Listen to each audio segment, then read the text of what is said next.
And we get a call over the radio that there's been an accident. Tony Walser's injured, who was our CSM. Really great guy. And bang, off we go down the road in a PC. Yeah, I think we're in a PC.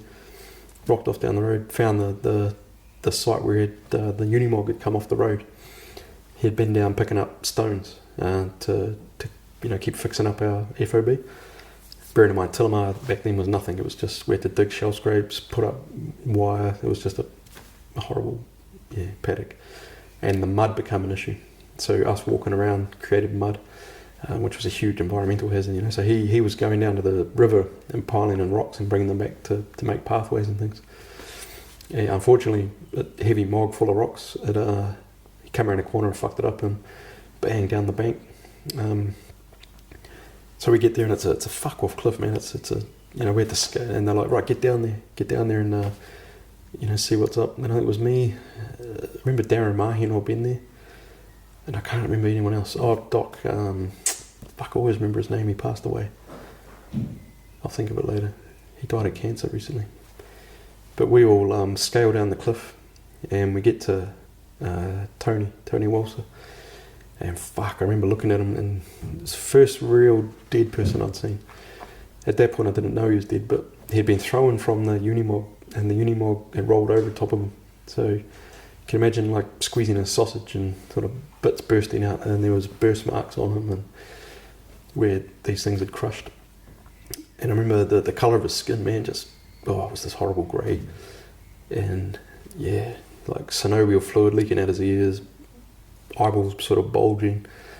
And we got down there and it was just, I was like just instinctively like, fuck, CPR. And so, sort of loosened his clothing, started sussing him out. I remember putting my ear to his mouth and there was gurgling. And I was like, fuck, that's breath. Bearing in mind, again, my first time doing CPR on anyone. So I jump in there, bang, compressions and breathing into his mouth. And, you got to remember, he's covered in blood and shit, so I'm getting blood and saliva and whatever's coming out of his mouth all over me. That's making me gag, but I'm still doing it. Pump, doing. And Darren Mahin was helping me out. He starts not freaking out. He gets emotional, very emotional, because he's Māori. So he's trying, he's going down that whole Māori prayer path, and it's very tapu for him and things like that. He starts freaking out. Bearing in mind, we're in the middle of the fucking jungle, potential enemy all around us. So there's that whole security aspect as well that we have to consider. So we're relying on the other people around us. Again, that's why I probably can't remember who they were, to figure that out and figure out the security issues. We're like, right, how do we get this cunt out of here? We need a helicopter, we need something, how do we get him out? So I continue with CPR. And I don't know if you've ever done CPR or know about CPR, but it's fucking exhausting. When you're doing it right, it's exhausting.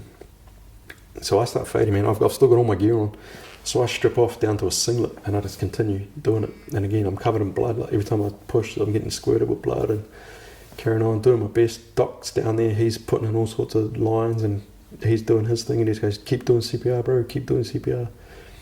He's pumping in morphine, he's doing everything he can.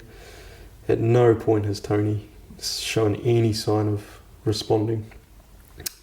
But it was weird, man. Something snaps and you just take over and I'm not stopping. It was the weirdest feeling.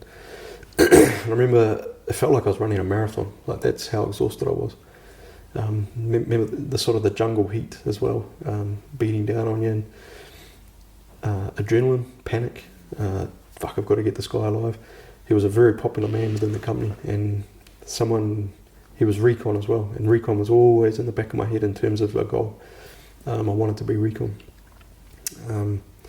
So working on a recon legend, someone that I'd heard about and dealt with a little bit, I was like, man, I've got to get this guy back alive. So furiously working away, and it must have been hours. It was a long time, and they ended up flying in a Black Hawk. They flew in a New Zealand doctor. It was Doc Nellis. I don't know if you've ever met Doc Nellis. He's still around. I think he's the chief surgeon or chief something or other for NZDF. Back then he was just a young second lieutenant doctor. Real nerdy looking guy, nice guy. I don't know if he remembers me, but at this point he comes down the cliff and he's scaling it, and he's falling over and he's carrying on, and he gets to us and he just takes one look at Tony and takes one look at the situation, and he goes, "Hey guys, stop, he's dead." And I got up, grabbed him and just went, "Oh!" and just smashed him, broke his glasses. I think I hit him about here, just missed his nose, but snapped his head back, and it fucked him up. He fell backwards, and Darren grabbed me, Darren Mahino, and I said, "He's not fucking dead, cunt," And at this stage I'm delirious from exhaustion. And to Doc Nellis's credit, didn't flinch, just got straight back up and came over and just said, "Calm down, mate, he's passed away, blah blah blah." I remember at that point bursting into tears. I don't mind admitting that now, but yeah, it was the weirdest feeling, weirdest feeling. I sorted my shit out, dried my tears, holy fuck. Took on water, gathered my thoughts, gathered my wits, and apologised to the doc for punching him in the face, but it was an incredible experience, that one. And I was fucked, man. I was covered in blood, guts, everything that Tony had been blasted all over me. And I can't remember the CSM's name. I asked the quartermaster's name, but he was there, another Māori chap, and he gave us both a cigarette. I'd never smoked a cigarette in my life. I chucked the cigarette in my mouth and had the cigarette, and then he goes, "Go up and get in the truck, boys, I'll take you back to the base." By this stage another section had arrived and secured the area, and we felt a bit better. And we're climbing up the hill, and I had to walk past the section that had come to do security and shit, and just their eyes looking at me, covered in all this blood, and cry. I'd just been crying, so I had that look about me. I remember their eyes like, what the fuck just happened, I get on the truck, Mahino and I, CQ takes us back to the Tilimar, where the news now has reached everyone that the Sergeant Major of the company has died. So very somber, a lot of questions, people don't know what the fuck's going on. Was he killed by the enemy? What's happened? Again, not the information age, you're relying on radio communication.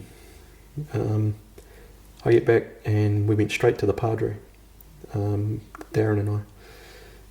Sat down, and it was the weirdest interview, man. We sat down, and I was expecting this. I was like, cool, this is going to be like a military debrief because we've had to go through this.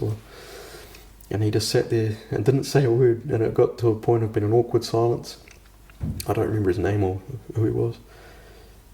And then he reaches into his trunk, pulls out a bottle of Lefroy whiskey and 2 mess tins, and he pours 2 whiskies, gives it to Darren and us, and says, "There, boys, drink that."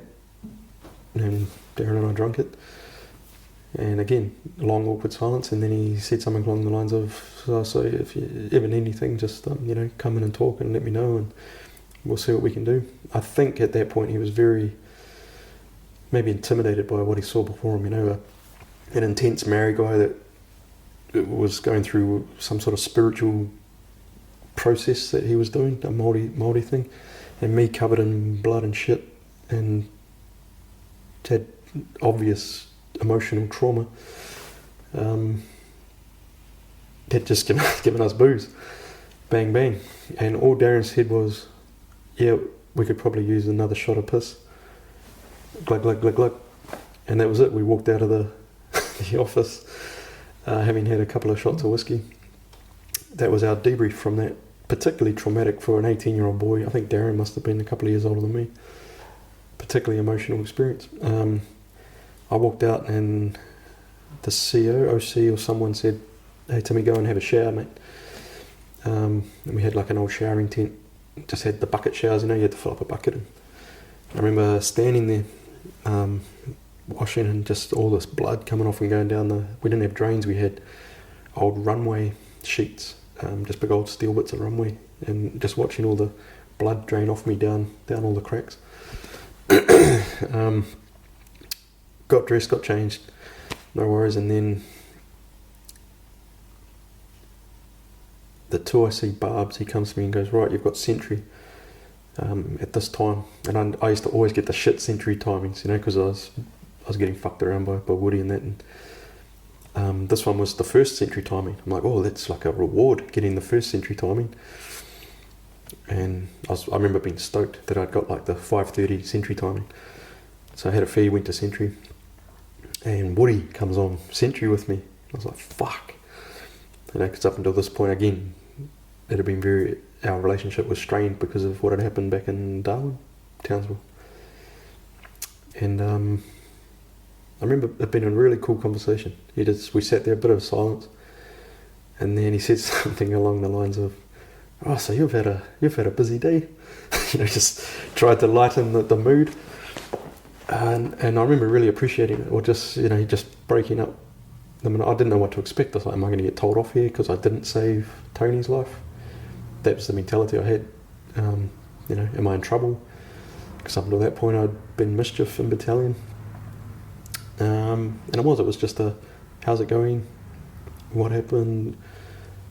And then he tried to relate to me with stories of his experiences in Bosnia, which up until that point I know he had never talked about, particularly not with anyone in the section. So that made me feel really good, that he trusted me enough to talk about that, and then I could talk to him about what I had just gone through. It was that point there that I really respected Woody. Well, it would have been Somalia. Somalia, sorry, not Bos. Yeah. So he talked about his Somalia story. Yeah, stories. Half hour sentry session with him, talking like that. I can't remember what he said at the end, but it was sort of like, all right, back to business, like bang, and then it was back to the private corporal dynamic where when we were sitting in that sentry room, sentry bunker, it was, it's like we were mates. It was Tim and Aaron talking, and yeah, but cool, we're back outside now. It's private corporal, and I really appreciated him stepping outside that soldier dynamic and talking to me as a human. That bang, that was it. And then after that point, I think I'd earned the respect of my section. It took that massive event to happen. And then there was no reason, it would have been detrimental to them to keep treating me the way they were for the rest of the tour.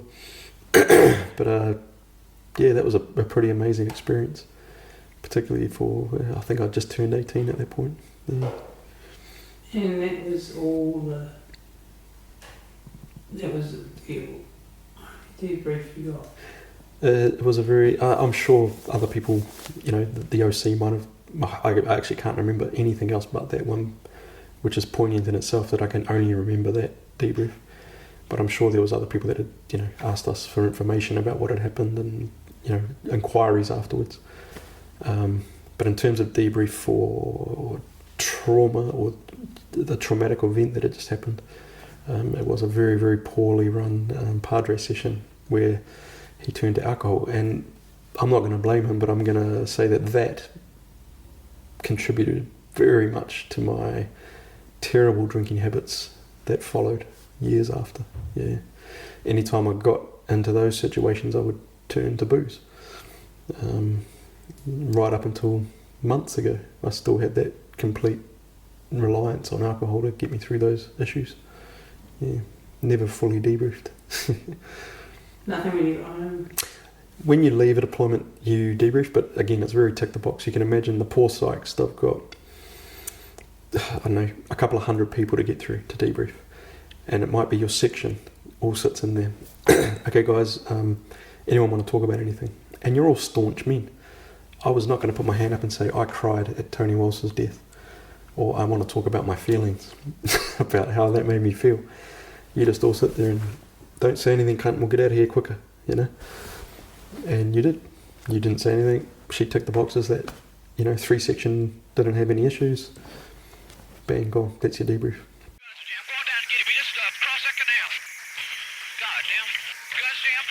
Okay,